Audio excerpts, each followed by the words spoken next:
Word Balloon is brought to you by the League of Word Balloon Listeners.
Hey, everybody. Welcome back. It's Word Balloon, the comic book conversation show.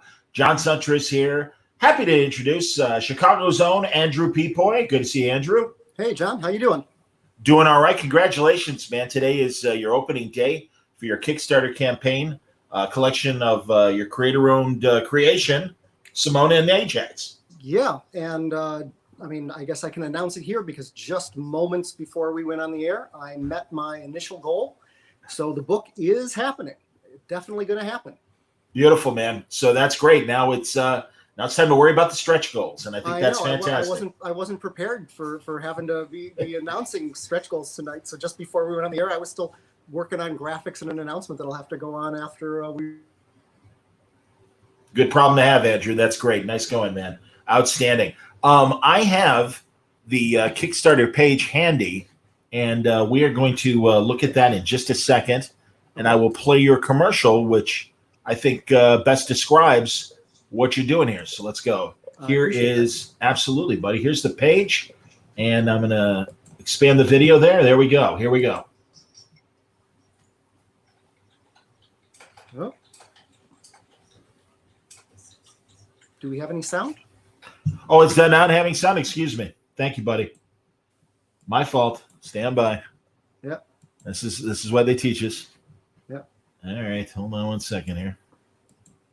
And allow video. There we go. So now we will do it again, folks. Excuse the vagrancies of technical difficulties. We're going to start again. Make sure we're good.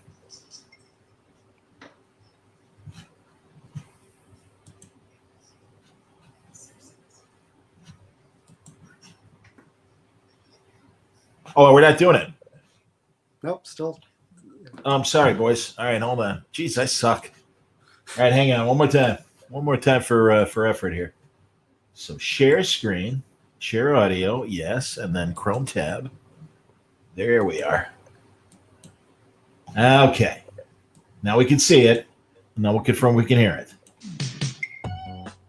Hi, I'm Andrew Pepoy. You may know me best for my work on Fables, The Simpsons, Archie, and many other comics. But my very favorite comic I've ever worked on is my own, The Adventures of Simone and Ajax. The wacky and fun adventures of a girl and her small dinosaur pal. So I'm very excited to be launching my very first Kickstarter campaign for them. I like to make fun comics, and right now the world could sure use some more fun. So I'm asking you to help me bring Simone and Ajax back for another round of fun. There's nothing I'd rather be working on.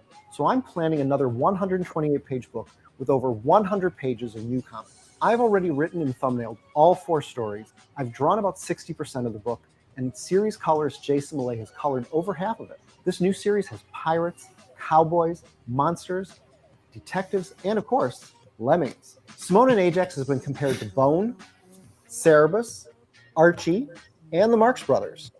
So if you're a fan of these or just fun comics, I'm asking for your help to help me get this project across the finish line, to pay Jason, and to get it printed and into your hands. I'll be sending you the 4 digital issues to keep you chuckling along the way until you can get the complete book in printed or digital form. There are also all sorts of extras, like art rewards, mystery boxes full of art and other goodies, lunch with me, and more. Please check out the campaign page and rewards list for more details. I hope you'll find something to tempt you. Thank you in advance for helping me bring jokes, silliness, and adventure to you and others in the adventures of Simone and Ajax. Attaboy. Oh, nice. Go for everybody. Fantastic. Lovely. Andrew, I think it looks great, and certainly I'm well aware of the characters and the stories that you've done in the past. How many Simone and Ajax stories have you already done? Oh, gee, I don't know. Or issues?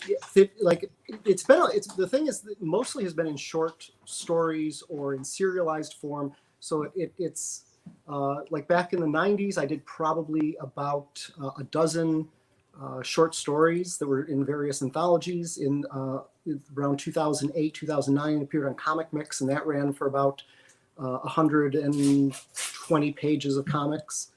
And now I'm working on 4 all new stories for this new collection. That's awesome, man. Yeah, each one's a slightly different length, but it's going to be a nice little collection of 4 brand new stories. One, as it said, featuring pirates. I mean, who doesn't love pirates?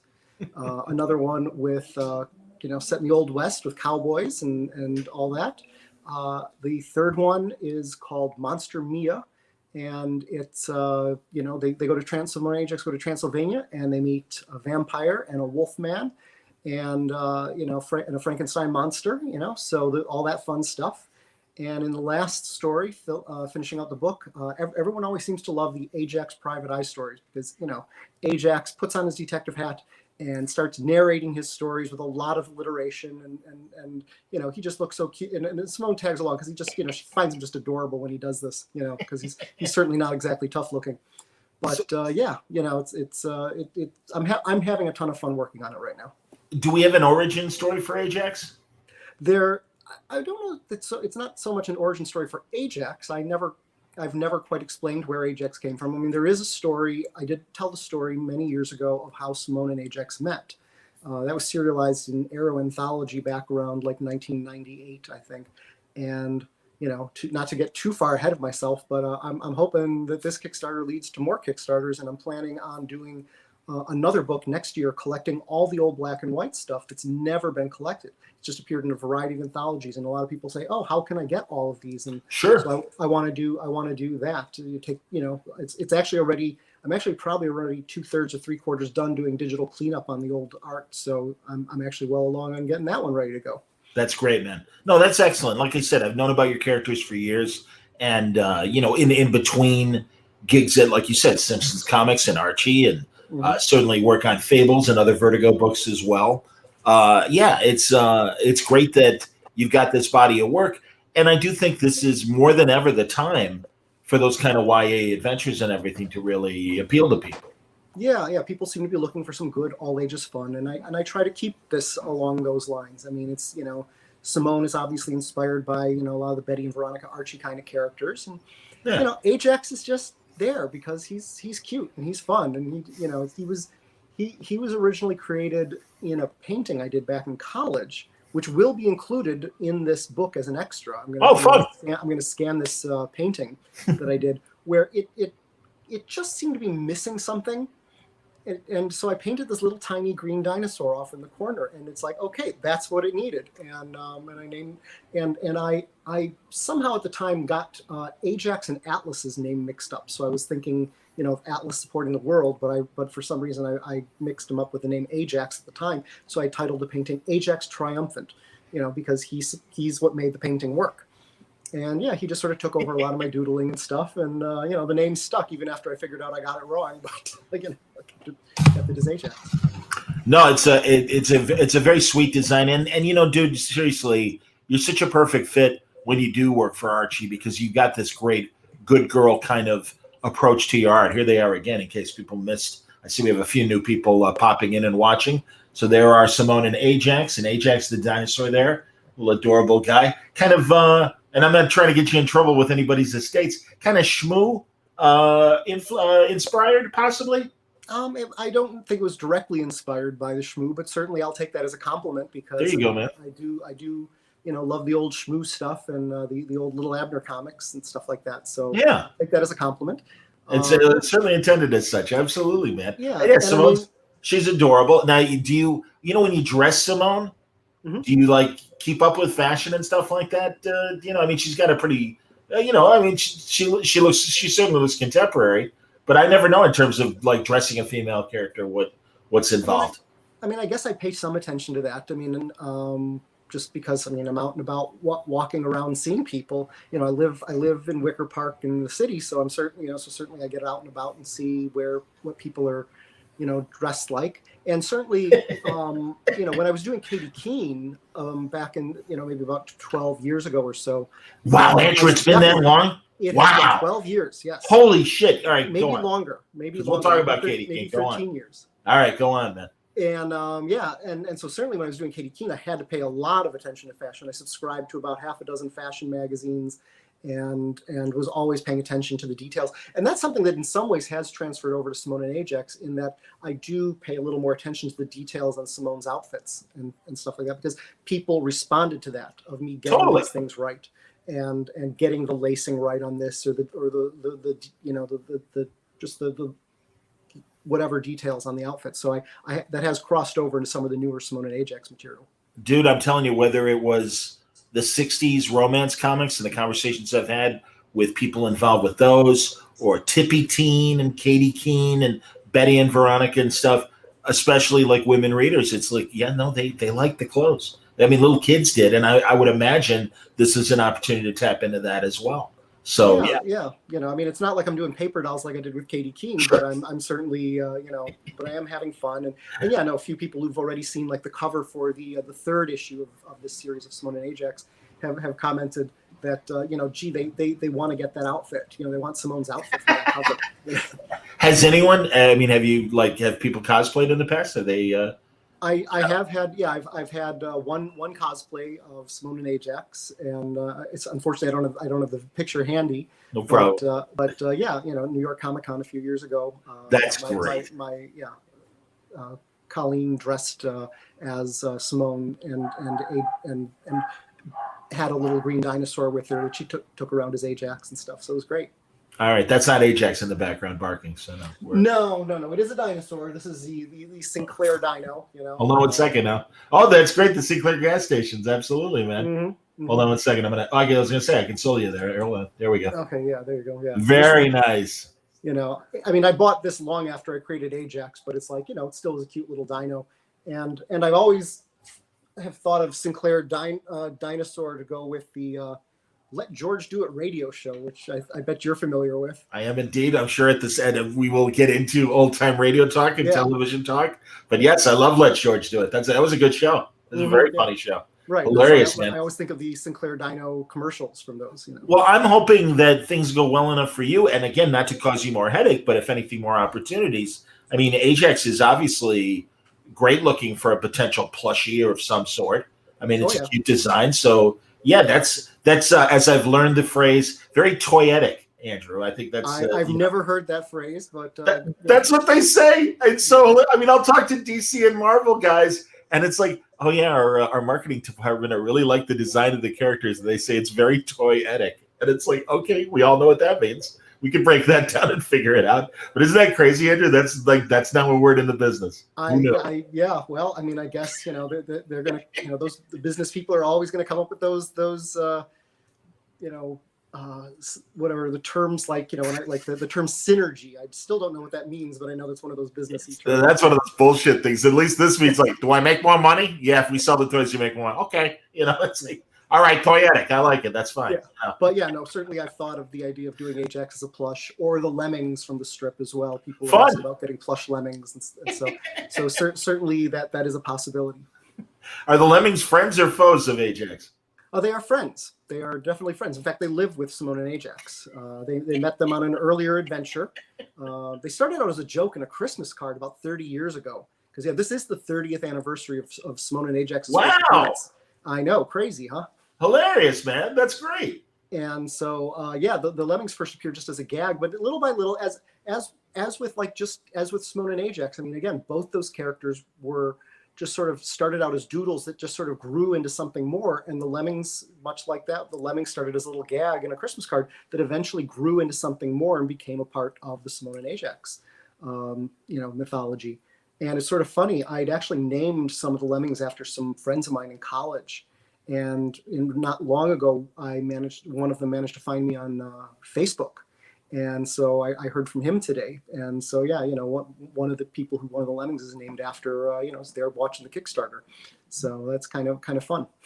That's excellent, man. No, that's great. Do you want to discuss, I know you haven't had a chance to post them yet, but do you want to discuss any stretch goals for the viewing audience now to kind of let them know if they want to contribute, what they could possibly get? Sure. Yeah. I mean, the first stretch goal is one that I really had wanted to make, because this will help the book become more what I wanted to see it as. If we can, so we've hit 10,000 was the initial goal, and if we can hit 13,000, all physical backers get upgraded at no extra cost to hardcover. Oh, that's great. Yeah, so I really want to see that happen. Sure. And then if we can get up to 15,000, then I want to make sure they get something extra for free. And Plague Doctors seem to be really big right now. That whole vintage Plague Doctor look. And so I'm going to do again, at 15,000, everybody who, all physical backers will get a Plague Doctor Ajax print. So that's the hat and the glasses and the big nose, basically? Yeah. Right? Yeah. Plague Doctor, that's like your Spanish flu kind of, or even earlier, I guess. It goes hundreds of years in the past. Right. No, that goes back to the Middle Ages. Maybe not the Middle Ages, but at least, several hundred years, yeah. Sure. Hilarious. That's yeah. So you're hearing it here first. I mean, I haven't even. We only met the goal at a few minutes before this, so I have not even had time to post that yet. So that's again a great problem to have, Andrew. I'm glad you've broken even, and that means that Andrew broke even. So honestly, let's get a few more dollars in there so Andrew actually makes a profit on what he's putting out there. No, that would be nice. If we make a profit, I get paid. So that'd be sure. Were you going to do this regardless this year, or did the pandemic make you go, something to be nice to have, like something that I control, or both?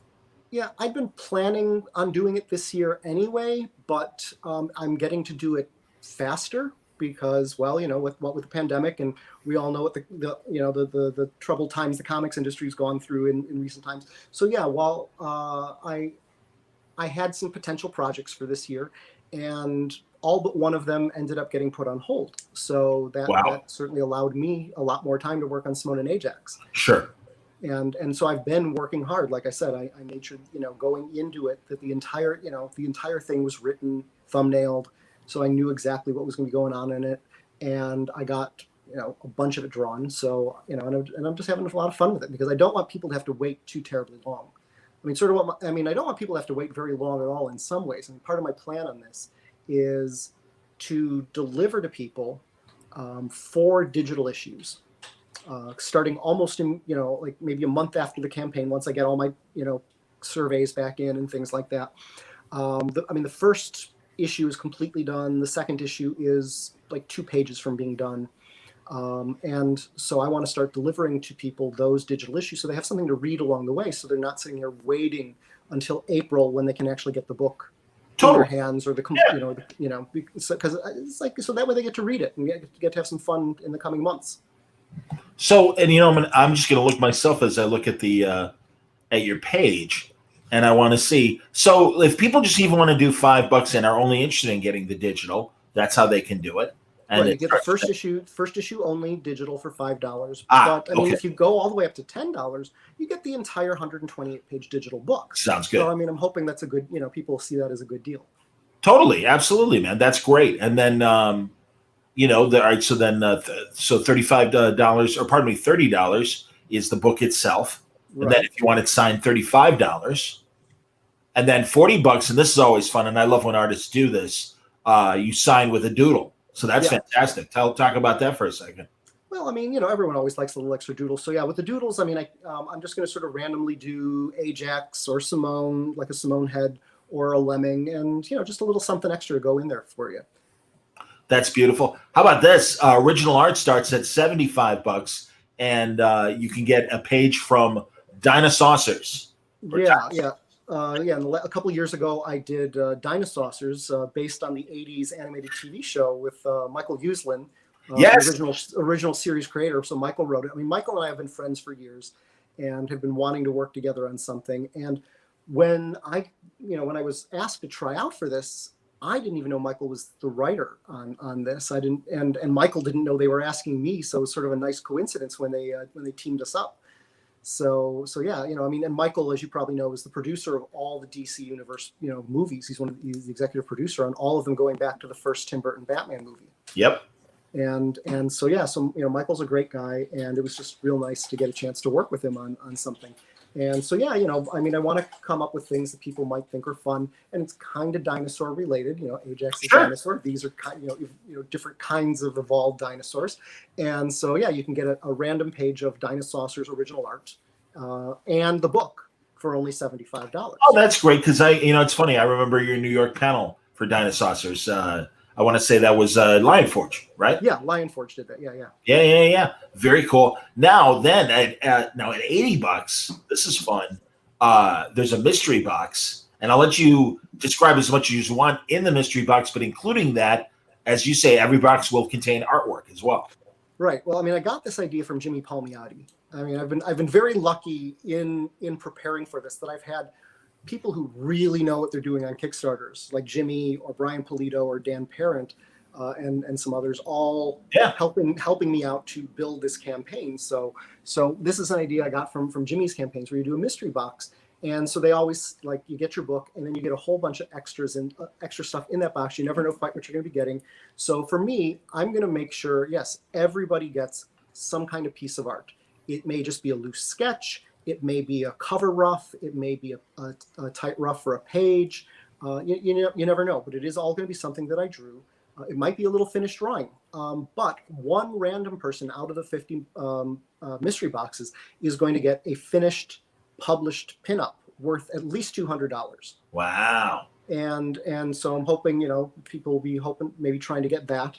And then, of course, every box is going to have a variety of other things, like comics by me, comics by other people, maybe some Archie Digest, ranging on up to nice hardcover collections, maybe a vintage pulp or two. That could happen. And it's going to be a lot of books and kinds of comics that I would like and I would enjoy. So, like, I know I've got some Carl Barks Uncle Scrooge books set aside. I've got like a Johnny Hazard dailies collection. A lot of the things that I love, and I'm hoping maybe the people who like my comics will also enjoy and want to read. So so hopefully everybody will be happy with what they get. So it'll be some drawings, it'll be some books, it'll be some comics, and who knows? Maybe I'll stick a few other fun things. Maybe I've got a few Christmas tree ornaments here that could be fun. So. Absolutely. Well, now there's another tier that I want to talk about right here, and that's why I'm bringing back the Kickstarter page, and that's at $125. Mm-hmm. You will do a commission sketch, and plus people will get the book. And again, I want to give another image to show people, really, honestly, Andrew, you're a great artist. It's always fun to see your stuff. And I really think that's a hell of a bargain for supporting you, and also getting something really cool that certainly with live convention season on the ice right now, it's that much. I think sometimes people don't think, it's that much harder sometimes to get a good commission. And look at the quality right there. They're there in Trembling Tumbleweeds. Simone and Ajax right there. Yeah, so, and they don't have to pick Simone and Ajax. They can pick anything. I've worked on Fables, The Simpsons, lots of X-Men comics. So you could pick whatever. You could pick Homer from The Simpsons. You could pick, Bigby Wolf from Fables. You could pick the Goblin Queen from Mutant X.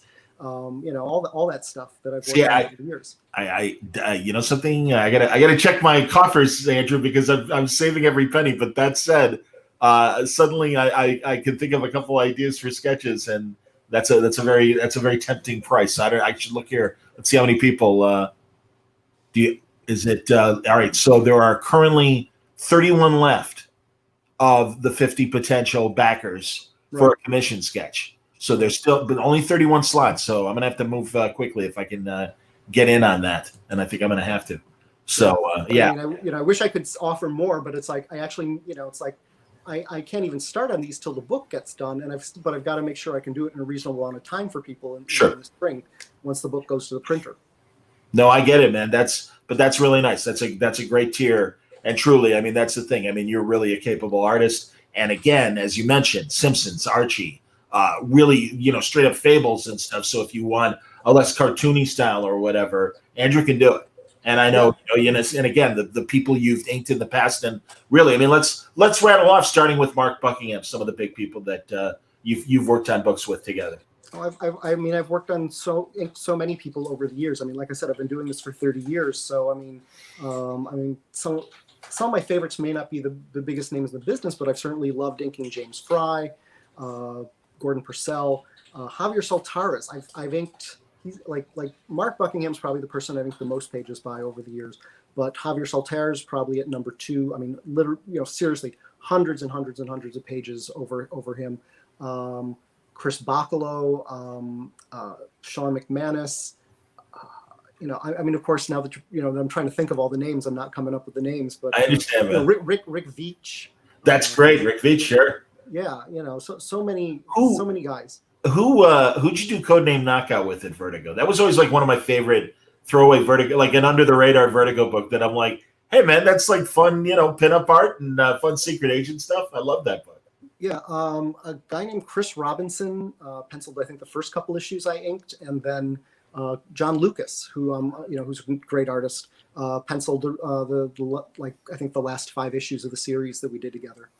And the writer is a local guy too. Who wrote it? I don't remember who wrote now. Robert Rohde. Oh, sure, Robert Rohde. Absolutely. Good Lord. Man, has he written a comic in the last 15 years? I honestly don't know. I mean, because you're right. That's right. He wrote that, and he wrote the Loki miniseries for Marvel when Marvel was just kind of coming out of the bankruptcy wake in that early Gemis Quesada period and everything. So yeah, it's been a long time since I thought of Robert. I haven't even seen him on the convention scene. I haven't seen him around either. I mean, I see him. I don't know what he's up to. He was a real nice guy. We'd see each other at conventions and stuff back then. No, that's cool. So hey, big names, every decade or so, suddenly they're not writing comics anymore. And sadly, we know the usual reason why. Sometimes there's more money doing something else, And I know a lot of guys that are writing video games now and designing video games instead of making comics. I'm sure a lot of people like that as well. Oh yeah, so it doesn't surprise me. No, that's great, man. Well, let's talk. Let's take a detour and talk about some of the stuff you've worked on in the past. Sure.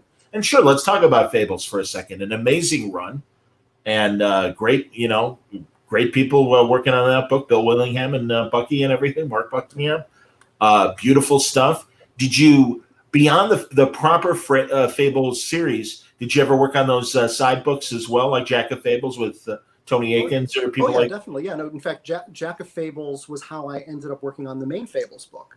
I'd known Tony since I was back in college, but it's like we'd lost touch for a while. But I ran into him in San Diego about at this point 15 years ago, and he said, "Oh yeah, I'm working on this project at DC. We need an inker for this. You want to try out?" And I was like, "Yeah, I'd love to." And so yeah, I sent in a sample for it and got the job inking Jack of Fables over Tony. And while we were working on that, they needed some extra help on Fables, and asked. It's like, well, I was already sort of part of the family, so they asked me to start inking a few pages here and there of Fables, and that eventually turned into like almost co-inking the book with Steve Lealoa. There were a lot of issues we'd split, and there was even like a probably close to a year where I was the sole inker on Fables, while still working on Jack of Fables at times too. And I also did the Literals miniseries. I inked that whole thing. I remember the literal, sure. Yeah, and then I inked a handful of issues of Fairest.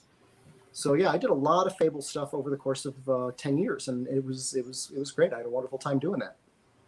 Great creative team. How, as an inker, like, are you in the story mix? Are you primarily just talking to the penciler? Like, who in conversation on any project like that? Like, yeah, who are you mostly talking to? I mean, I'm mostly talking to the assistant editor.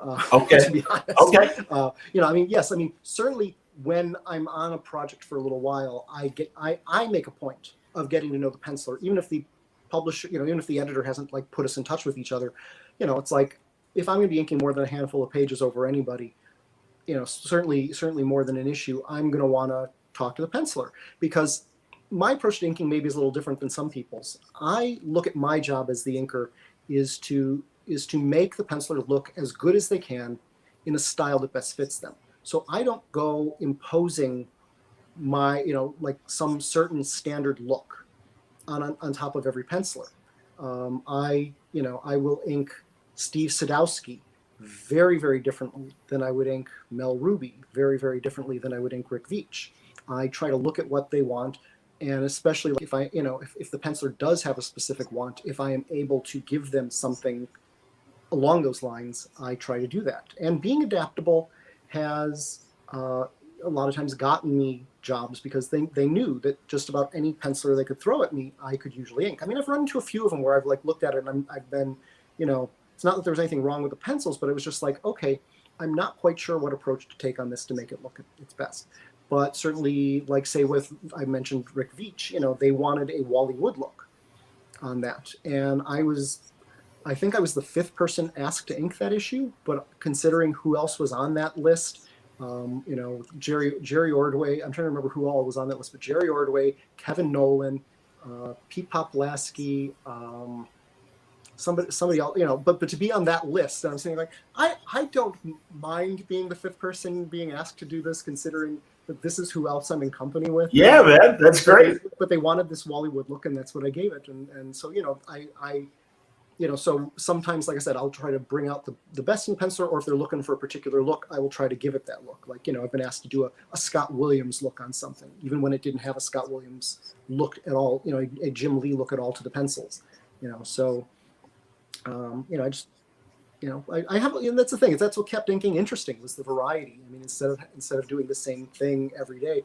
a lot of times I'd be sitting here working on Fables, inking Mark Buckingham, and then switch the next day to be inking, John Delaney or somebody on Futurama or The Simpsons, and at the same time inking Javier Soltaras on Ghost Rider. So it was just such a difference in these different styles, and that's what kept inking interesting for like I said, I've been doing this now. This year makes 31 years I've been a professional comic book artist. I've learned a few times that inkers have really had to make the entire page come alive. And I'm not going to ask you to, in a negative way, point out name a creator that did this, but I've heard stories where literally inkers have been given the barest of pencils that are barely shapes. And it's like, okay, now the inker's got to really go in and pretty much draw the book. Right. And that would be finishes. And certainly I've run into that. And here's the thing. I mean, some pencilers are known for being very, very sparse in their pencils. Like the one time I inked Steve Ditko, his pencils are incredibly sparse, and you have to put a lot of yourself into it to bring out a look to it. And again, I was asked to do a Wally Wood kind of style on that, and so I did, and I tried to flesh it out. I wish I'd thought at the time of sending copies of it to Ditko, but I don't know if he ever even saw these, because the book actually was never published. Oh, wow. It was never finished or published. Sure. Interesting. Do you know Zach Cruz? I know the name. He's from like the Fort Wayne, Indiana area, and he's really been a Ditko scholar. And I forget the guy, you likely know the name of the guy that Ditko was publishing through up until his death. But I wonder Robin Snyder? That's probably it. Right. But yeah, and that's a her. Oh, excuse me. Yeah. And I wonder if posthumously any of stuff like that would still find its way printed, given that it's still Ditko, or was it a? There's a Kickstarter live right now that Robin's running for a new mysterious traveler story that Ditko did in his late. Oh, that's fun! Radio show Mysterious Traveler. Yeah. Because you've never seen Ditko's Mysterious Traveler comics from the 50s? No, I wasn't. I mean, I was aware there was a Mysterious Traveler comic. Didn't realize Steve was the one who drew it. Go ahead. Yeah, and it's fantastic, really great Ditko stuff. Ditko at his very 50s best. Sure, and you should definitely check it out. It was from I think it was from Charlton, and okay. I was assuming it might be an Atlas thing or something like that. Yeah, no, it was Charlton, and I know there was. I mean, again, you might still be able to find a used copy. I think it was Eclipse that did a collection of his stuff from that years ago. Just Mysterious Traveler's in public domain at this point. Sure. I think Ditko did a new Mysterious Traveler story not long ago, and I know I backed the campaigns that Robin and Ditko were doing on Kickstarter, all the time, because I mean I've been a Ditko fan since I was a kid. Oh yeah. Yeah. Well, and it's that's two things. One, and I'm glad that it happened to be that one that she asked for you to do it in the Wally Wood style. I've loved your variant covers that have been homages to things like EC Comics and stuff. And did you do like a Betty and Veronica kind of EC throwback in the last year or two? I've done a couple things like that, yeah, with Betty and Veronica. I think the first of those that I did was they wanted me to do sort of Archie and Betty and Veronica in a EC Wally Wood kind of style. So that's what I did on the first variant cover. I did like that. I think that was about 2012 or 13 or something. Okay. And I've done a lot of them since then. And so certainly, I did a variant for Betty, the relaunched Betty and Veronica #1 that I did as sort of a more of a homage to the old Fiction House science fiction covers. Sure, great. I love those old Fiction House covers. Dude, so do I. And as you said, a lot of those Fiction House properties are public domain. Or you didn't say that, but you said Mysterious Traveler. And also, it reminds me that I wanted to ask, do you ever, being the fan that you are of old time radio and a lot of old retro stuff, do you ever think about taking something like that from the public domain? Because I know, you could do you mentioned it earlier, you could do a Let George Do It comic if you really put your mind to it, just in terms of an easy template to fill with a detective story. I mean, obviously it would have that great 40s look, and I know you're capable of evoking that style. But do you ever think about really, and again, I know in the case of Simone and Ajax, you're playing with Westerns, you're playing with sci-fi and things like that. But do you ever think of along those terms? Yeah, I mean, I've thought about it. And in fact, there's been some talk of me doing different things with some of those old public domain characters here and there. I recently did a Heap cover for Chris Mills and Atomic Action Comics. Oh, that's great. I love Chris's stuff. His stuff is fun. Yeah, I've been friends with Chris since the 90s. I'm trying to remember exactly how we connected, but I know he was my editor on Lady Justice at Techno Comics. Which I did for a few issues in the 90s, and we've stayed in touch ever since. And yeah, he was talking about doing these things, and he mentioned the Heap, and I'm the one who went to him and said I want to do a Heap cover, because I've been wanting to do the Heap since I was a kid, because I've gotten to work on my mom's favorite character of all time, Katie Keene, so I was lucky enough to get to do that. But I always wanted to work also on my dad's favorite character from when he was a kid, and his favorite character when he was a kid was the Heap. That's fantastic. And so yeah, there've been multiple times I've almost worked on the Heap over the years. Like when Eclipse was doing Airboy back in the 80s, I was just starting to break into the business in the late 80s. Wow. And so I was talking to them, but then Eclipse went, that never happened. The Airboy comics ended and Eclipse Sure. went. I almost did a Heap story for Moonstone when Moonstone was doing Airboy. But just things never worked out. But at least now I've gotten to do this cover, and I made sure I did this cover, because I now at least can say I worked on my dad's favorite character as well. That's excellent, man. And for younger people that are watching, who's the Heap? That is Swamp Thing and Man-Thing's father, basically. Right, the original Muck Monster. Absolutely, man. That's the great thing, and I love that Alex Ross and Dynamite picked up the old Heroes to Do Project Superpowers and all the new designs Alex put on those. But I love when people like Moonstone and Eclipse grab somebody like Airboy. I love Airboy. I think Airboy's a fantastic character, and the whole cast from Iron Knight to Valkyrie and everybody. It's such a beauty. It was such a great idea, and I'm glad people picked it up and continue it because it's a lot of fun. Airboy's still being published again. Did you know that? No, who's doing it now? It's Alive Press, Drew Ford, and It's Alive Press, and Chuck Dixon's writing it, and Chuck's back writing it. Hey, that's great. And they're picking it up from the same old numbering from the old. Wow, that's fantastic. God, I remember that one amazing Dave Stevens Airboy cover of Airboy unconscious and Valkyrie with a gun in her hand, standing over him, like guarding him, basically, or ready to attack whoever attacked him. No, that's good stuff, man. Yeah, no, hilarious. Dave's stuff was always so good. I mean, Dave's a huge influence on me. I can see that. When I'm trying to do more realistic kind of stuff, the Rocketeer is one of like 3 or 4 books that's always sitting next to my drawing board when I'm trying to figure out how do I pull this off, how do I do it right. It's like Dave Stevens' Rocketeer, Mark Schultz's Xenozoic Tales. Sure. This giant Alex Raymond Flash Gordon book from the 60s. It's like the best reproduction the strip has ever had in black and white.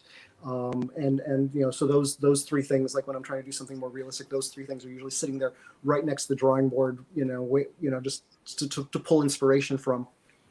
I can appreciate that. Do you, Andrew, and again, as a fan of like old retro stuff and things, because if I had your abilities or other artists and stuff, all I'd be doing is doing retro.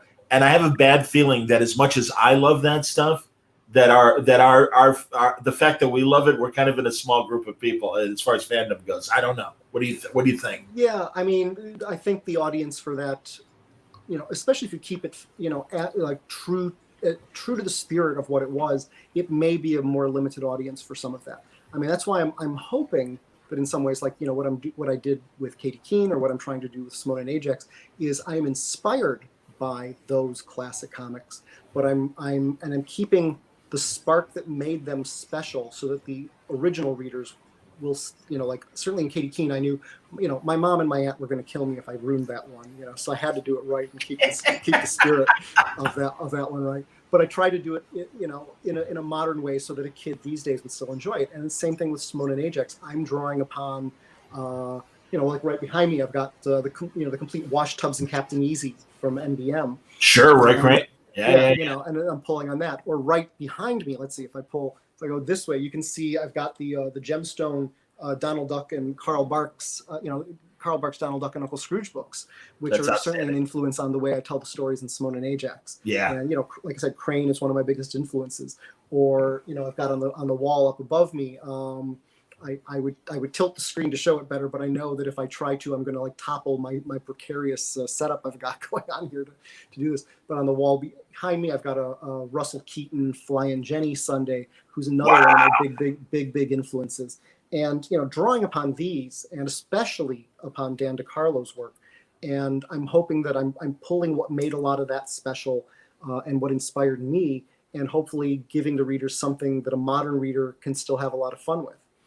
That's great. Because like a kid, I want kids to be able to enjoy it, and so I don't want it to be, everything to be exactly referenced to the old comics.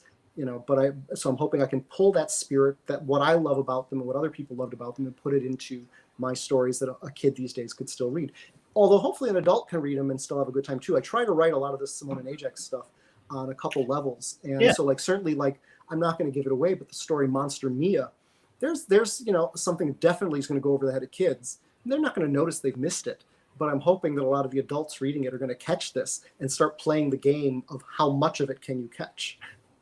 Excellent, man. That's a lot of fun. Now, and mentioning some of these old creators, and I'm literally thinking about some of the times you and I are sitting at an airport terminal waiting to go back to Chicago and some of our conversations. Am I right? Didn't you get to meet Leonard Starr or like one of the old, and some of those great comic strip artists? Talk about some of those encounters. Oh, yeah. I mean, I've been so lucky to meet so many people.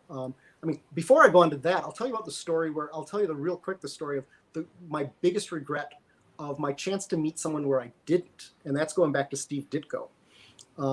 I went up to Marvel. This probably would have been about 1992 or 93, and you used to have to sign in at the guest book at the front desk. And right above my name where I'm signing, it's Steve Ditko. And I'm Wow. like, holy cow! It's like, where's an Yeah. X-Acto knife when I need it? I want that signature. and so when I got in the office, I had someone point him out to me, but they were like, don't bug him. He doesn't want to be bothered, because I had already heard stories about him. So I was like, okay, yeah, I'm not going to bother him. And as soon as he left that editor's office, I immediately went in there and was like, I don't know what he's doing for you, but I want to ink it. I didn't get to ink it, but I tried. And the thing is, okay, so I was up at Marvel, a number of hours. This would have been, first thing in the morning. I'd gotten there and Ditko was in the office, and I probably didn't leave the Marvel offices till about 3:00 in the afternoon. And I go and I get on the elevator, and Steve Ditko's already in the elevator, having come from somewhere else in the building that wasn't Marvel Comics, as I'm getting on the floor that Marvel Comics. So I've always wondered, where else in this building was Steve Ditko for all these hours? And and I get in there, and it's like, and I was like 22 years old at the time, and I was like terrified.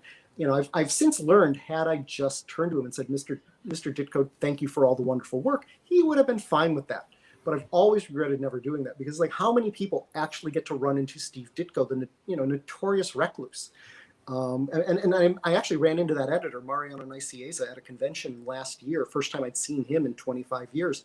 And I mentioned this to him, and he remembered that day, because it was so rare that Ditko would actually show up in the office. He remembered that. Wow. So yeah. But yeah, no, I mean, I've been so lucky. I mean, I got to, meet and work with Curt Swan. Wow. Yeah, I got to ink Curt Swan on a Superman pinup and on a Teen Titans story for part of an annual. That's amazing. And had Curt lived one more week, I would have gotten to ink him a third time, because the next job he was slated to draw, I was supposed to be the inker on. Wow. And wait a minute. Let's hold on to Curt Swan for a minute. Sure. So when you were inking Curt Swan, I mean, I own a page that Tex Blaisdell inked, and certainly everyone knows about his relationship with Murphy Anderson as an inker. Right. So when you've inked Curt, did you have your own style? Like, what were you thinking in terms of what brought out the best that Curt was doing for you at that moment? I mean, I look at what I did on there, and I think what I did was terrible, because I was really new at that time. This would have been about 1993, maybe. I'd only been in the business a few years. Maybe even 5 years later, I could have pulled off a better job. But it's like, yeah, I did something that was more my own style. They wanted a little bit more of a modern look on it. Okay. And so that's what I did. Curt seemed happy with it, though. Okay. Because Curt paid me a really high compliment, in a way, indirectly. Because I remember I was having dinner with Curt once. We were at a convention together, and we had dinner afterwards. And because I was very lucky. We got to be sort of friends in his last couple of years. We talked on the phone and stuff like that. But, like I said, we went up at a couple conventions, and one convention we went out to dinner one night, and he was telling me and the other people we were with that there were inkers he liked and there were inkers he didn't like, and he never requested inkers. He just sort of took whoever they gave him. And I won't say who, with one exception. There was one inker he really didn't like the work, and he asked not to be working with him anymore. But yeah, he didn't. He just took whoever they gave him. He didn't ask for anyone. And he did a cover for Big Bang Comics, and he asked for me. So that was a really high compliment, because he didn't ask. He said he didn't ask for inkers, and he went and asked for me on this cover. Unfortunately for me, that some kid named Murphy happened to be available. And, so no, I mean, how can I argue with Stand in the way of Murphy Anderson? I'm giving to Murphy Anderson. Yeah. Sure. Jesus. What was the character going to be? Big Bang, for people who don't know, they very much evoked the Silver and Golden Age style of drawing in the best ways, and they have a lot of fun characters like Night Watchman, I want to say, is kind of like their the Batman character. And they had I'm thinking the cover was Ultraman, which was their take on Superman. Sure. I mean, I later did an Ultraman cover where I tried to ink like Murphy on it, where they gave me somebody else's pencils, and I tried to give it a Murphy Anderson look.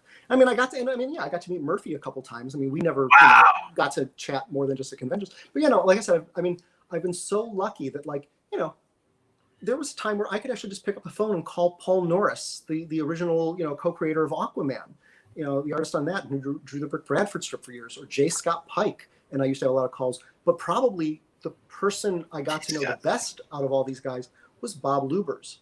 I mean, Bob Lubers, for those who don't know his work, I mean, you know, if you've seen any of these old covers from the 40s for Winged comics with these girls leaping out of airplanes with their skirts billowing up with a machine gun, you know, they're ridiculous. They're ridiculous, but they're fantastic. And those were mostly done by Bob. And Bob was very much the look of Fiction House in the 40s, but he later went on to draw after he left Fiction House, he did the Tarzan newspaper strip for a while. He did a strip called Long Sam with Al Cap that I'm a huge fan of for a number of years. He drew the Secret Agent X9 strip in the 60s up until Al Williamson took over. Oh, wow, because I've got those great IDW collections of Secret Agent Corrigan and everything. And right, well, those are all the Williamson stuff. I wish someone would do the period right before that in the 60s. Yeah, I'd love to see that. I would love to see that, yeah. And then he did a strip that this cult favorite strip that everyone's wishing a really great reprint would be done of called Robin Malone that he only did for 3 years, and it's one of the craziest strips of all time. But anyway, yeah, no, I was lucky enough that, like, you know, back in the 90s, I discovered Bob's work through reprints that AC Comics was doing of some of the Fiction House work, and I got, you know, it's like I've always been one of those guys who really wanted to know the history of comics. You know, even as a little kid, I read, you know, the World Encyclopedia of Comics from cover to cover when I was 10 years old. I wanted to know all this stuff. And so, you know, I got inquisitive and I started asking people about Bob, and everyone kept telling me, no, Bob's dead. Bob's dead. And finally, somebody, you know, it may have been Bill Black who gave me a phone number. They were like, yeah, you know, this was a number from him from 10 years ago, but I'm pretty sure he's dead. And so I called, you know, I was like, oh, well, I'll call the number. Bob answers the phone. He's alive and well and living on Long Island. And that's awesome. And you know, I chatted with him for a while. I sent him some of my comics. I told him I wanted to buy a Long Sam original from him if he had one.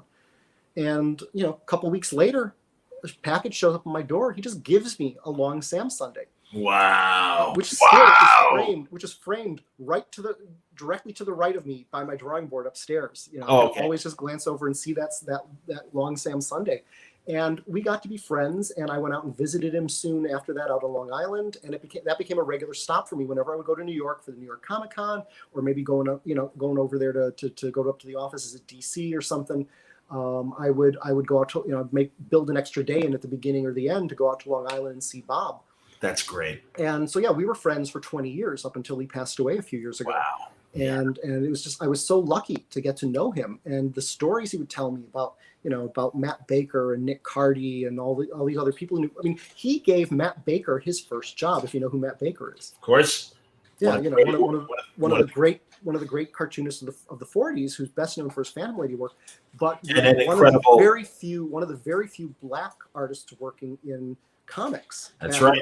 And literally, yes, going back to the Golden Age and all those great, for a lack of a better description, cheesecake covers of Phantom Lady from the 40s. Invariably, that's Matt Baker. And yeah, he was an incredible. And I also have this great graphic novel that he did. Did he do it with Arnold Drake? I forget who wrote it. That it rhymed dust. Yeah, or lust. It rhymes with lust. I happen to have it right there. There you go. Thank you. Hold on one second. Keep it up. Keep it up. There we go. There it is. Look at that cover. That's Matt Baker, everybody. Mm-hmm. That's the kind of great stuff. And that graphic novel was written in the 50s. So, I mean, it's the great debate of who came up with the first graphic novel. And, you know, Eisner, Contract with God. No, it's Steranko and Chandler and, you know, things like that. And it's like, no, I think Matt Baker and Arnold Drake had you beat by about 2 decades with It Rhymes with Lust. So, yeah. Yeah. I mean, you know, and yeah, I mean, you know, it's like, you know, I was so lucky to, like, with the stories that only someone who was there could tell, that, like, say at Fiction House, they used to, like, again, you know, the unfortunate part was it was the 40s, so Matt didn't work in the offices with everybody else. Okay. So he would do his work at home and bring it in, but all the other artists would look out the window whenever he showed up to see what new car did he have. He'd always have a real nice convertible, and to see how many women were in the car. He was a good-looking guy. He was a very good-looking guy. Very, like, looked a lot like, you know, he was a very suave kind of guy. Had this Cab Calloway kind of look and style. Oh, that's funny. And I was going to say Belafonte, frankly. Mm-hmm. Yeah, well, I mean, from what I've been told, he had this very Cab Calloway kind of feel to him, you know, and You know, so yeah, I mean, it's unfortunate he passed away at such a young age. I think he was about 35, 36 years old when he died. He had a heart condition and died. Yeah. So, you know, who knows what we might have seen from him in the 50s. Though, did you know that, did you read Howard Chaykin's Hey Kids comics? Oh, absolutely. Yes. Yeah. And of course, you know, one of the characters in there is based on Matt Baker in the 40s. But of course, this character happens to live on into the 70s and 80s and so on. Yes. So. No, I love that. And I've been talking to Howard ever since he started doing it, and I'm waiting for that next volume. So I talked to him last month, and I know it's close. And when he's ready to listen, I'm looking forward to it. I'm looking forward to it. I mean, that's again another weird thing for me, a very surreal thing that it's like I get to, you know, I actually never really met and got to know Howard until the last couple years. I mean, he's one of those guys who our paths just didn't cross. Sure. And we briefly meet here and there over the years, but that was about it. But it was like, I think it was only in the last year or so that we actually got to talk a little bit. And like at Baltimore last year, I went up to him and one of the things I always do at Baltimore, because it has such the amazing guest list, is I always try to throw a little dinner party together one night and invite a lot of the people I'm a huge fan of, so that we can all have a good time, and I get to listen to them telling all the stories. And so yeah, I went up to Howard at the little pre-party the night before the convention, and I was, you know, talking about how much I loved, you know, the Hey Kids comics, and I said, hey, you know, I'm throwing this dinner. Would you be interested? He goes, yeah, you know, maybe I would. Here, let me give you my phone number. And I was like, it's just one of these surreal moments, because even though I've been in the business for 30 years, it's still bizarre to me that it's like, you know, I get to hang out with the guy who was doing American Flag when I was a kid. I remember getting his autograph on American Flag when I was 14 years old, you know, and so yeah, it's just cool that I get to know these guys. I mean, it's like, you know, sitting in a bar with Brian Bowen talking obscure 80s electronic music, you know, and it's like back in the 80s when I was 14, 15 years old, and Brian was my favorite artist in the entire world. It's just bizarre to me sometimes and surreal that it's like, yeah, and everyone's acting like it's perfectly normal, that I feel like this kid crashing the party. Yeah. Well, but also, Andrew, I understand, because truly, even as a fan, it's like these are our storytellers, and especially when we were kids. And now to even, like I said, as someone on the periphery of the business that gets to meet and know these people, I am so flattered that Howard likes me, comes back on the show. We have great conversations. We laugh. We see each other at conventions. And the greatest compliment he pays to me is, and it happened last year at Terrificon in Connecticut, I met Bob Rozakis for the first time from DC, or Rozakis, I forget how you say his last name. I'm not quite sure. I've never met him, but I know who you're talking about. And so he is literally sitting between Paul Kupperberg and Chaykin. And I'm like, Bob, how do you do? You likely don't know who I am. I host a podcast. It's called Word Balloon, whatever. I'm handing him a card. And out of nowhere, Howard goes, yeah, Bob, talk to John. He knows what he's doing. And it's like, okay, thank you. And Kupperberg too, he's like, oh yeah, John's a lot of fun. You'll have a good time. And he's like, okay, well, if these guys say so. And it's like, thank you guys. You just did my job for me. And that is the greatest compliment, that these peers of these great Bronze Age creators that I just admire the hell out of. And then truly the Silver Age guys as well. I was thrilled that Gene Colan appreciated what I did and stuff like that. And just to meet these people and get to know them on a small level, it's just the greatest gift that I could ever have as a reader. Yeah, I was lucky to get to know Gene a little bit, and certainly his wife. I would hang out at their table a little bit at conventions, and you know, Gene would always have his head down doing some sketches and some drawings, and so his wife Adrian would chat with him more. Yeah. But but it was like great to get to know them. There was Marty Nodell. Huh? Marty Nodell. Yeah, I knew Marty. I had dinner with Marty several times. Shelley Moldoff. Sure. Great. It's like, you know, it's like these are the guys who go back to the earliest days of the business. I mean, you know, this is the 80th anniversary of Green Lantern, and it's like these guys go back to the early days.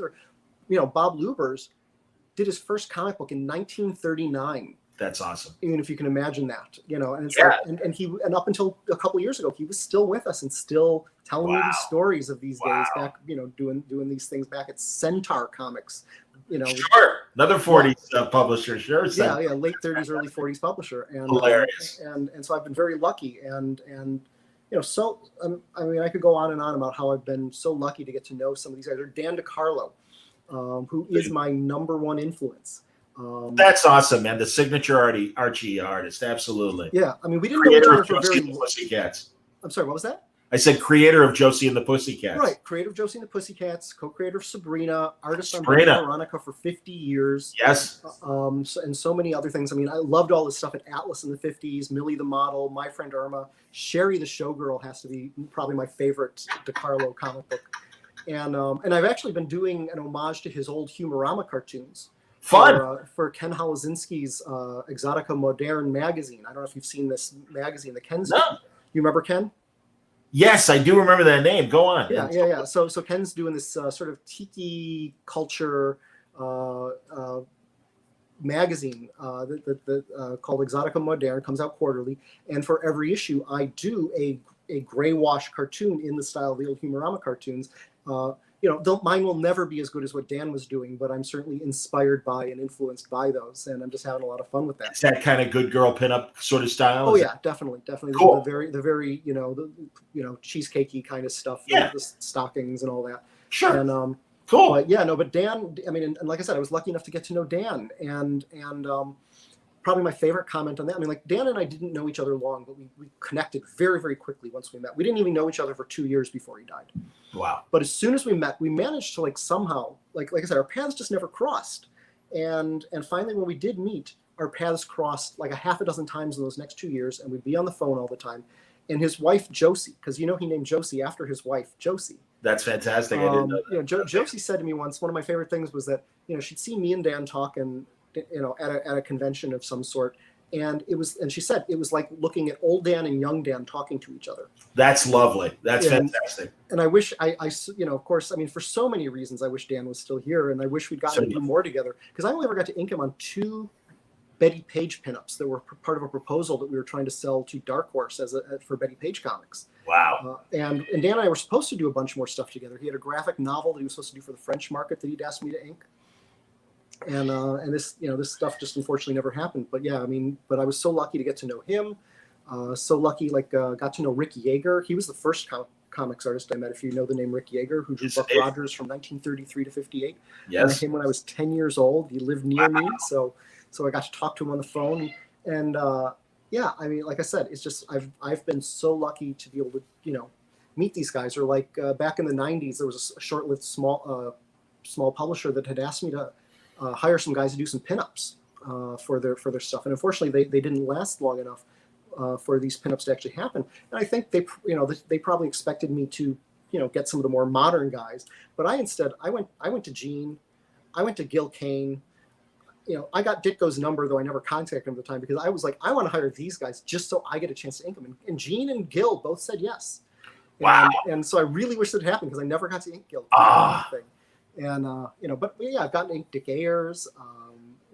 Dick Ayers. I have an Iron Man on my wall right now, and it's that he did of. And I know he didn't do Iron Man normally, but he was of that Marvel bullpen era. And I got him to do the Iron Man uniform that had the pie plate face that had the points on his face coming up, because I just thought that was the weirdest, and I love that design. Mm-hmm. And I'm like, Dick Ayers can do that, and he. Mm-hmm. It's great. It's absolutely perfect Dick Ayers. I love it. It's adorable. It would have been Don Heck who was drawing it in that era, and that's one of the guys I greatly regret.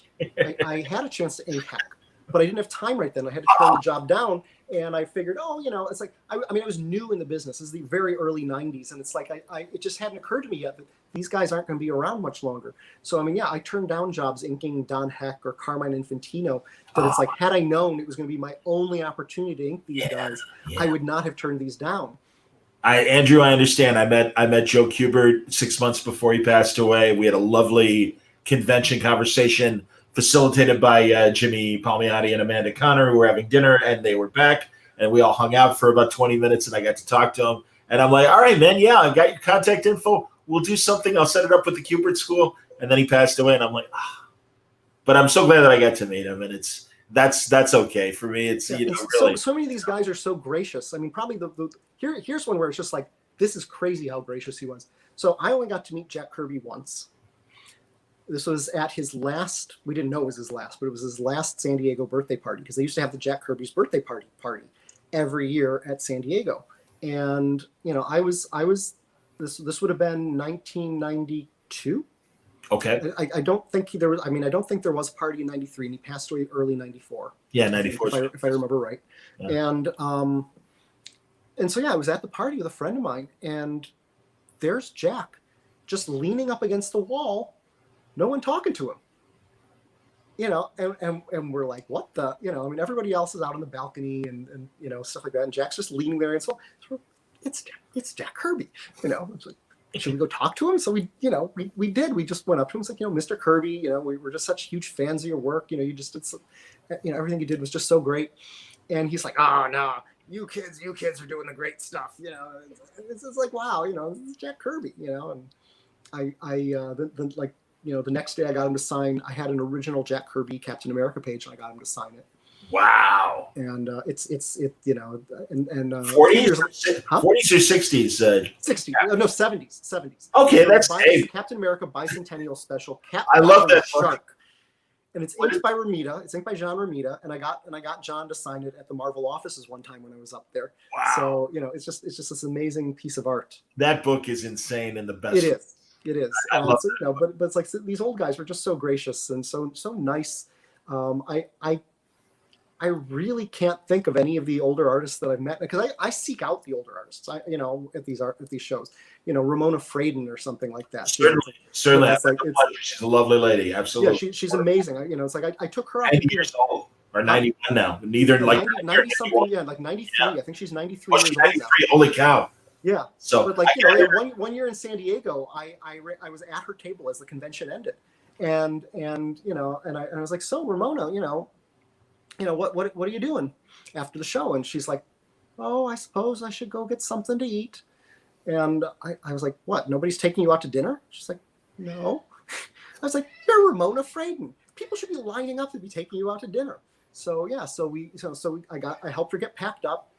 Got her out of the, you know how crazy that convention center is. I got her out of the convention center. I said to the security people out front, I said, look, we've got this 80-year-old cartoonist here. Can we get a cab up here in the bus lane? Good for you. They let a cab up into the bus lane. I got her in the cab. We went to an Italian restaurant. I took her out to dinner. I got to have a wonderful one-on-one dinner with Ramona Fradon. That's amazing. You know, put her back in a cab after dinner.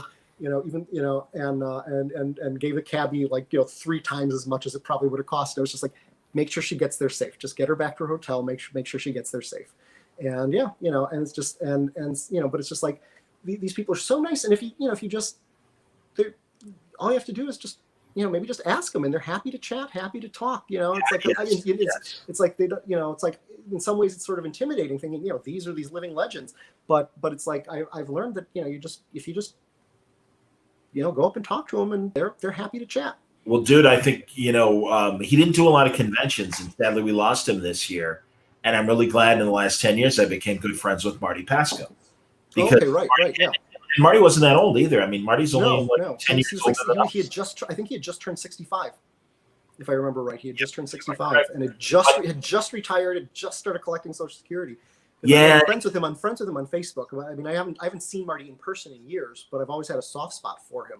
Well, me too, and I really got him to go to his last couple of conventions, and he hadn't been doing it. And I'm like, Marty, like, and he's like, oh, you know, people think of Len Wein, or they think of Marv Wolfman, or they think of, you know, even, you know, Elliot Magan and people like that before they think of me. I'm like, Marty, people want to meet you. Don't kid yourself.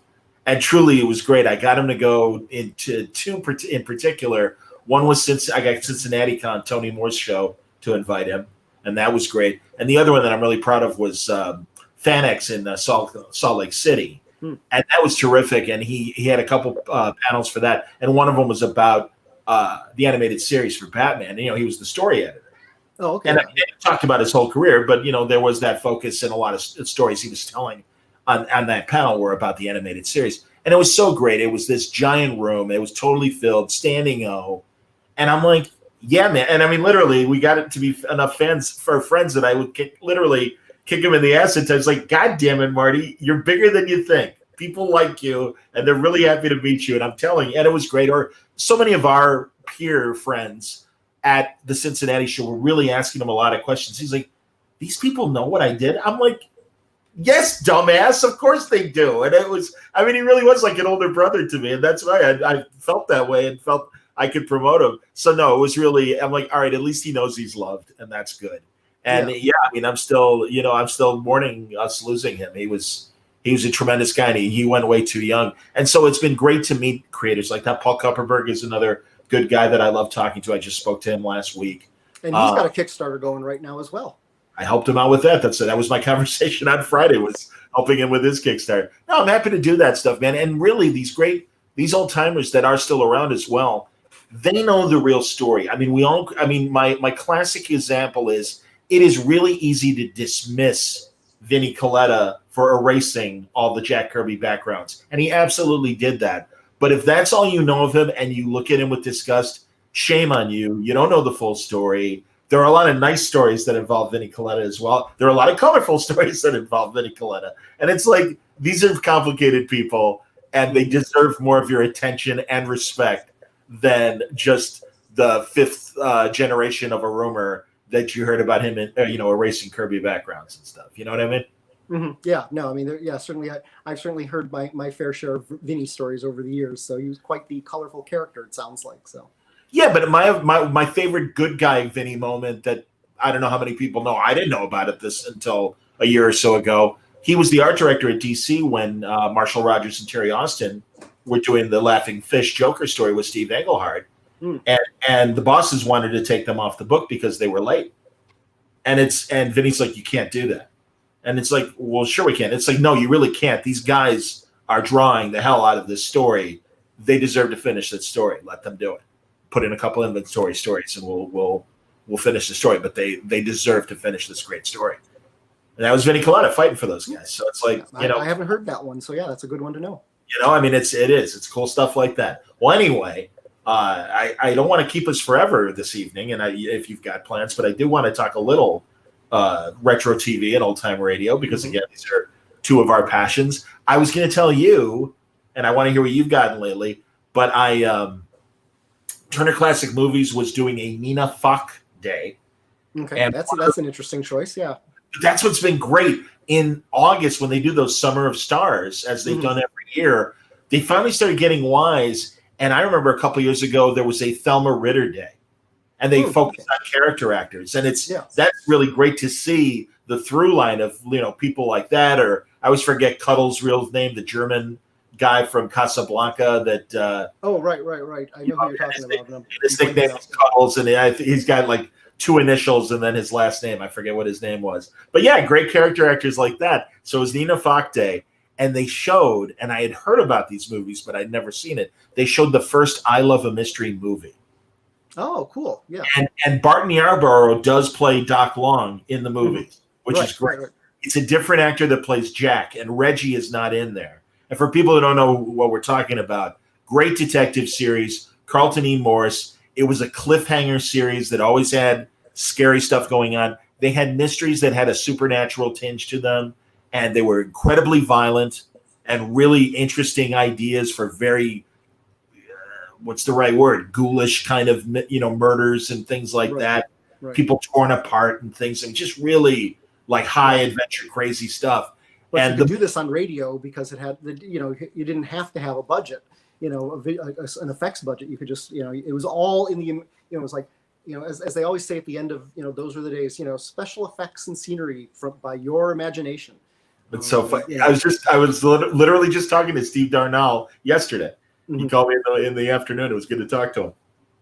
But I was going to say the movie was great. It was fun. Columbia made them. They made 3 of them. Yeah. And I had never seen them. And I bought the DVD after watching the first one. No, I didn't know there was a DVD. And I've only ever seen a really bad bootleg copy of it back in like the 90s or something. So I I'll have to go look for that DVD set because that would be great to see. Because I'm glad that some of the old, that was a Columbia, I think, wasn't it? That's exactly right. Attaboy. Very good. Yep. Yeah. And it's like a lot of that's the problem. It's like a lot of the stuff from Columbia and Paramount have, and even just a lot of extent, even a lot of the Universal stuff from back then is being forgotten because those Turner didn't have the rights to it. Oh, that's interesting because I also assumed. Forgive me for stepping on it, because honestly, I want to know your opinion of this. There are so many streamers now. Universal has a streamer. Paramount has a streamer.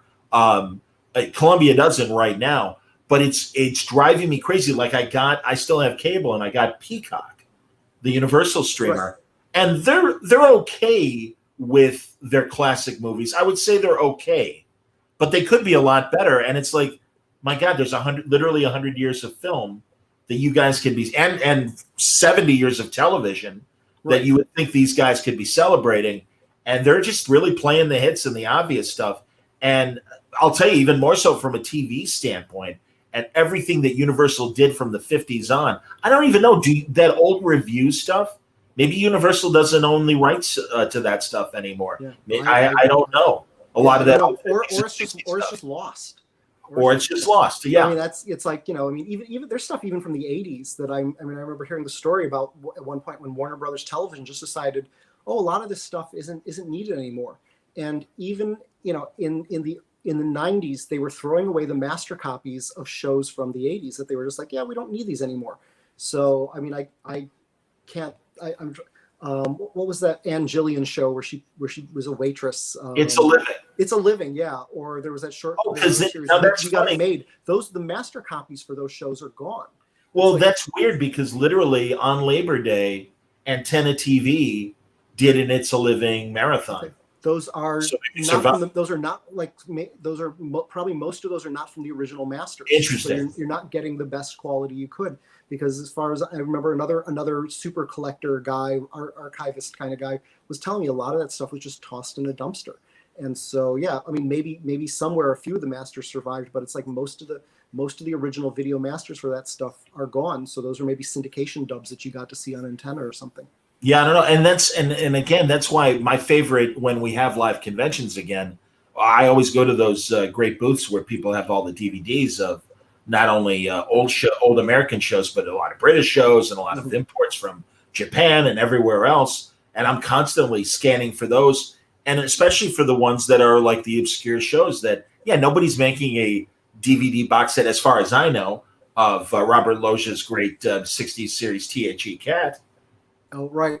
Yeah, which I've never seen. I've heard about it, but I've still never seen it. Yeah, that's the thing. There's so much to watch and so little time to watch it all. I mean, it's just like you said, we've got over 100 years of movies. We've got 70 years of television, more than 7. It's like, oh, sure. Go back to the 40s. I've got TV shows. I've got TV shows going back to 1947. That's fantastic. Public Defender with, I think, Reed Hadley or something. Yes. Like, or Anne Gwynn on there, and it's like, that stuff's from 1947. So you can't really get much earlier than that for television. Right. Or some of the shows on those, you and I earlier, we were talking about some of these suspense box sets when they found these 90 kinescopes, the old suspense show. And so, some of those go back to 1948.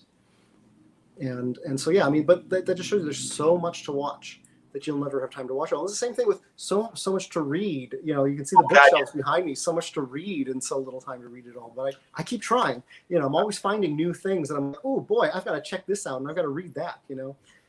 No, I'm with you. And also, like, radio again, and I know you're an old-time radio guy, and I'm going to talk to Steve before Halloween. It was great seriously, it was so great to talk to him yesterday. Mm-hmm. And I'm like, hey man, come back on the show. We gotta do something new. And isn't it a shame? And I was talking to a friend after I talked to Steve, and I'm like, it's such a shame, especially radio, because when they really in the 50s really got doing great writing, great acting, great sound effects. I mean, I love Gunsmoke so much, and even Dragnet as well. And yeah, there's the formula of Dragnet, and you can dismiss it, but those are just such tight shows. In fact, Dana Gould, the comedian, I had him on a couple of years ago, and he was saying he adapted Rod Serling's original Planet of the Apes screenplay for Boom to make it into a graphic novel. And he said, to write for comics, I've been studying old radio. And he said, in particular, Jack Webb and Dragnet, he said, because there's not a wasted word.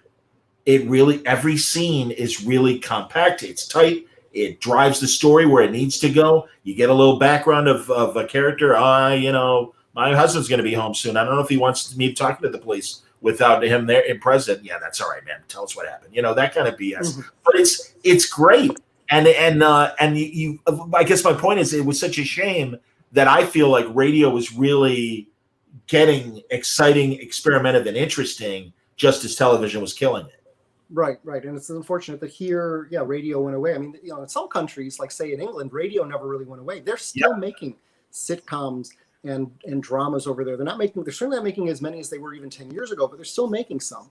And like there have been some great adaptations of Neil Gaiman's books Yes. into radio shows, or or Bill Nye, the great British character actor, has this fantastic series called Charles Paris Mysteries that they've been doing for about 10 years over there on radio, and it's just great that they still do these things. The good news on that front is I do think with podcasting and audio becoming important again, everyone is suddenly rediscovering the value of audio drama. I hope it happens, but there's actually within big production studios like film and television studios, and also driven by podcast networks and platforms like Spotify and things like that, all of a sudden and in fact, Marvel is even making audio dramas and things of superhero characters. So they're finding, there is a resurgence in audio coming from, and even on a grassroots level. And in fact,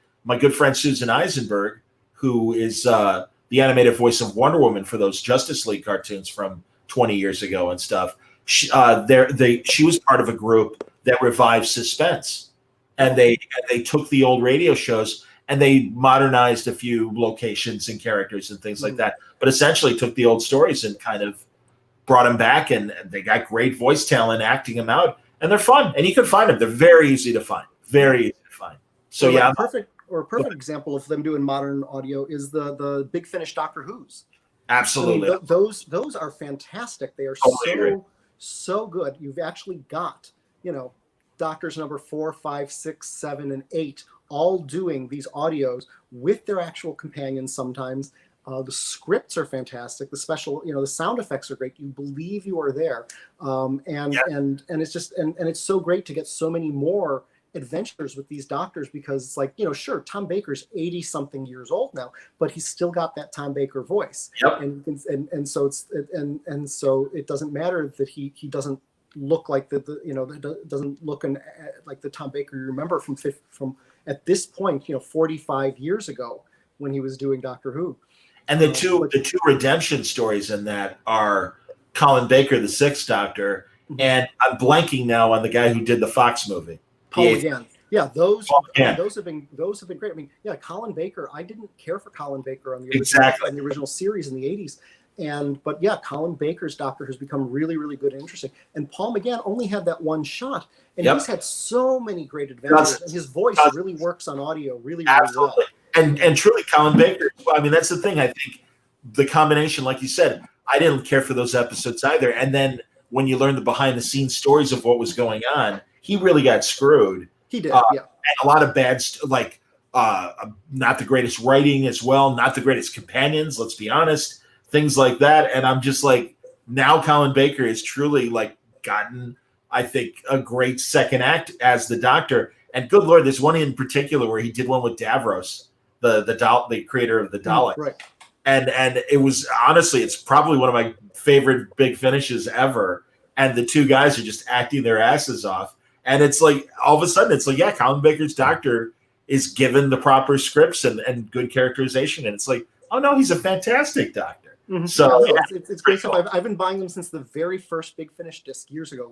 Larry Charette, Larry's Comics used to, that was up on Devon, the first comic shop in Chicago, I think. He was carrying them from the beginning, importing them before you could buy them easily over here. And so I'd go into his shop, and he'd see, I told him, save one for me every month, and I'll be in here to pick them up. Andrew, was it at Larry's 50 years ago when, or not 50 years ago, it was 30 years ago for the 20th anniversary when now I'm blanking again, Fifth Doctor, Peter Davidson and his wife, Sandra Dickinson, came to a comic shop in Chicago. They were in town for a Who convention, and it was for the 20th anniversary. John Nathan Turner was there as well, not at the comic store, but for the weekend. Nicholas Courtney. That probably would have been further back. I would think further back in the 80s. Yeah, you're probably. Well, no, it was because I think. Oh, maybe it was. All I know is if it was in the 90s, I probably would have been there. No, it was definitely in the early. I moved. Huh? It was definitely in the early 80s. Oh, hey, did you not move to Chicago yet? I moved to Chicago in 87. So gotcha. No, it was before that. It had to be before that, yeah. Because I was going to say, I didn't know if it was at Larry's Comics where Davidson and Sandra Dickinson came, they could not have been more charming. Mhm. And it was great because we hadn't gotten the Davidson TV episodes yet. So we only knew him from the Target book adaptation of The Visitation that had his picture on the cover. Right. And we knew that the shows existed and they just hadn't come to America yet. And we knew they were happening in England. And, we probably Doctor Who magazine, I'm sure we saw images. But it was so great meeting him, and he had the cricket outfit on, he had the celery stuck on his lapel. And Sandra Dickinson could not have been more lovely. And we all knew her from Hitchhiker's Guide as Trillian. Okay. So I had The Visitation and my copy of Hitchhiker's Guide for them to autograph. And I didn't know. And she's like, Peter's in Hitchhikers as well. And I'm like, no, I didn't. And she's like, oh, he's the dish of the day, the cow that they're going to eat at Milliways. And I'm like, no, I didn't know. That's fantastic. And he's laughing. They could not have been sweeter. And I'm kicking myself that when Davison came back to Chicago for C2E2 and was in Autograph Row in the 50th year, and I'm just like, I should really make time. And I didn't make time to go there. And I'm like, I really blew it. Not to expect him to remember me, but just to go, dude, I was there 30 years ago when you came to Chicago. And I'm sure he would remember that. So yes. I had that kind of experience with Elton John, where he came to Chicago for one of his albums and stuff, and I met him decades later. And I'm like, I know you're not going to remember me, but we actually took a picture together when you were at, when Red Strikes Back, that album came out. He's like, oh yeah, I remember that event. That was a great, you were there. And I'm like, he's like, oh, did you have fun? I'm like, of course I did. So yeah, he was very sweet about it. It was pretty cool. But, yeah, no, Davison was actually here for a show somewhere around 2000. There was a movie convention, movie memorabilia show out at the WTTW studios. Fun. Because it was, I can't remember, it was like, some kind of anniversary for the WTTW studios, maybe like their 50th anniversary or something like that. And because Doctor Who had been such a part of WTTW, they had Davison over. And the thing was, it was the wrong crowd for Davison. It was all these old movie memorabilia collectors, and there was really nobody there to see Davison. And so, I went up and I chatted with him for a little bit, and I, wanted to make sure I didn't monopolize his time. But, I guess he just got bored because there was no one talking to him. He just started wandering around the show a little bit. And so I good for him some more, because he's just like, yeah, no one really there for him. So I was like, got to chat with Davison a little bit. And yeah, he was very, very nice. But yeah, I got to work on Doctor Who last year. Oh, that's great. What on some cover? I did a bunch of covers that, unfortunately, due to some complications, didn't end up seeing print. I don't know if you saw the solicitations. I was supposed to do a variant cover for each of, for the first 12 issues of the new Doctor Who comic book series that was launching in January of this year. And I drew 12 covers and was working on my 13th and 14th when the plug got pulled on what I was doing. I was doing homage covers. So they were different, like each of the modern Doctors, one Marvel, one DC homage with them. So like the first issue was David Tennant in an homage to the one and only Jean Day Batman cover. Do you know that cover I'm talking about? The one and only Batman cover Jean lived to do before he died? No, tell me. Yeah, so Jean Day was one of my very favorite artists when I was Masters of Kung Fu. And sure. He was doing Master of Kung Fu, and the artwork was so just so good, so different from everything else. Absolutely. I didn't know at the time, I was too young to have understood that he was highly influenced by Galassi and Steranko and stuff like that. So I didn't know he was pulling from that. So to me, this was like, wow, I've never seen anything like this. And absolutely. It was really, and his inking style in particular was a huge influence on me, but also his design on because I was doing fanzines at the time. And so you look at my fanzines from when I was about 13 years old, and it's like I'm doing these Jean Day layouts on these pages. But he and Doug Bench had a falling out with Marvel, and we're going to be leaving Master of Kung Fu. I'm going to go over to DC and do Detective Comics. And Gene died. He was 31 years old and died of a heart attack in the middle of what would have been his last Marvel job. And so he only ever lived to do one cover for Batman, for Detective Comics. And it's always been burned into my mind. And it's this great cover. And Batman's atop a gargoyle, the Stanisher thing, looking up at him on top of the gargoyle, with the buildings behind him and the raindrops and stuff. And I've always loved that. And apparently Harlan Ellison owned the original for that. But yeah, so I did David Tennant in that, and had his coat billowing, instead of the cape, and the gargoyle instead was a weeping angel, and all this, and Gene's brother David, who I'm friends with on Facebook, really liked it, and so there was going to be that, or I did a Green Lantern homage with Jodie Whittaker that had headshots of all the other the past Doctors, and a whole bunch of I wish people could have seen my Days of Future Past cover. I did, the famous one, the Wolverine Kitty Pryde with this poster, with the poster behind them. Yeah, the water poster. Sure. And that I did that with Capaldi and Billy Piper, and I wish people could have seen that. But yeah, there were some complications. So yeah, so none of them ever actually saw print. I got paid, so not, but it would have been nice to actually have them seen. That's so a shame. Maybe someday. I can still hope. God, there are so many. I imagine it was a likeness issue. No. Okay. Yeah. Okay. I'm still hoping they can work things out. I'm not going to go into it, but I'm still okay. But no, it's cool. Straighten out the situation and Absolutely. make it all happen. Because because that's again, talking about how I got to know all the artists. I'm also so lucky that I've gotten to work on so many of the characters and properties that I grew up loving. I mean, Doctor Who is my favorite show of all time, and the fact that I've done at this point probably close to 20 covers for Doctor Who, because there were those 13 or 14 I was working on for that, but I had done a handful before that as well. I did a series of companion covers with Billy Piper and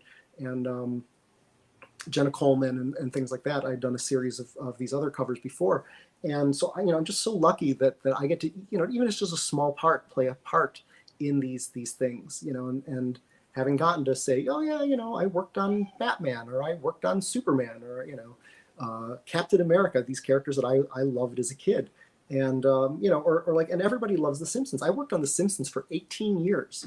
It's my longest run on anything, and it was and just to be able to do these fun characters and these fun comics, I've been so lucky, to be able to do what I've wanted. I was probably about 10 years old when I decided I wanted to be a comic book artist. And here I am 40 years later, and I'm a comic book artist, and I've gotten to do it professionally and actually made a living at it. And so I've been very, very lucky. No, that's awesome, Andrew, honestly. And again, I'm happy to help you here in what we've been talking about, Simone and Ajax, the graphic novel. The Kickstarter is up and running. I will share the screen again and let everyone check out the page. 1 second. Yeah. I got one of those little short website codes for it. So if anybody is listening and can't, when this is just audio later, it's bit.ly/Simone and Ajax. Simone with an E, Simone and Ajax. Or you can easily go to either of my websites, pepoy.com, pepoy.com, or SimoneandAjax.com, and the first thing you'll see when you go to both sites is a link to take you to the Kickstarter campaign. Because yes, I am thrilled. Yeah, I had so much fun going back to those covers you were just showing there. I did like an homage to the old Marvel split covers, like Tales to Astonish and Tales of Suspense on that, and I tried to do the old Artie Simic type lettering on there, or Jason Millay, the colorist, did a the job he did on that Monster Mia cover, the 3rd issue, where you see Simone and Ajax surrounded by a vampire and werewolf and the Frankenstein monster. It's like, he just really did a great job. So I've been having so much fun on that. And yes, I met my goal today to make it happen. So it will happen, but that was the bare minimum I needed to make this happen. I'd love to bring you some of the special extras and little tweaks to the production that I can do if we make a little more. So if you can check it out, whoever's listening, go to any of those links I just gave you, and yeah, you saw the lemmings there. There's lots of little lemmings in the book. They're sort of like they're sort of like the Greek chorus. They're always there to make some comments and stuff.